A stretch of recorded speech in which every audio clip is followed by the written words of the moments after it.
With us once again is Dr. Kris Brickman at UTMC. And now that the kids are back in school, they're starting to catch various things from one another. How do we know when to just keep them home and when to take them to see a doctor?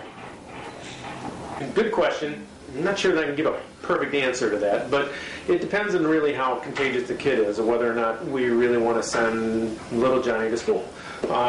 If he's coughing and he doesn't have any ability to kind of control, where all those bugs are going, then it's probably better that he stay at home for a day or two until he can get the cough under control. Most of the time with some over-the-counter medications, we can treat that, get them to a point that they're not coughing, and I think it's reasonable that they can go to school in those situations. Do they have to run to a doctor? No. The big answer is pretty much most of the things the doctor's going to do, the pediatrician, it's going to be advise you to take over-the-counter medication. Rarely are antibiotics of any benefit, for the cold, so seeing the doctor isn't necessarily going to make anything happen faster.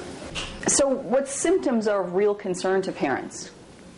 Well, if a child's starting to have a high fever, if a child is vomiting, that would tend to imply that we got a bigger problem going on. Or his cold turns into more than just coughing and congestion, but actually getting short of breath. So those would be about the three key things that I'd start getting worried about. And again, fever even not so much, as long as the fever comes down when you give them some Tylenol or some Motrin.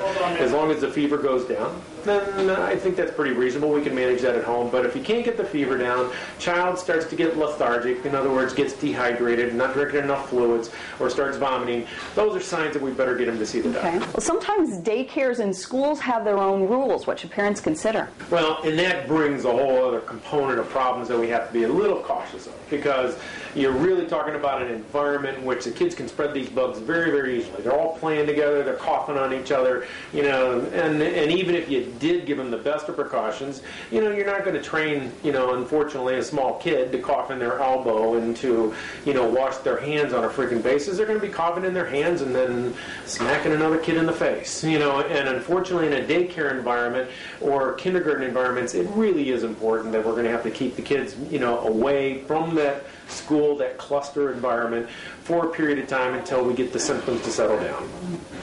Thanks for that advice, Dr. Brickman.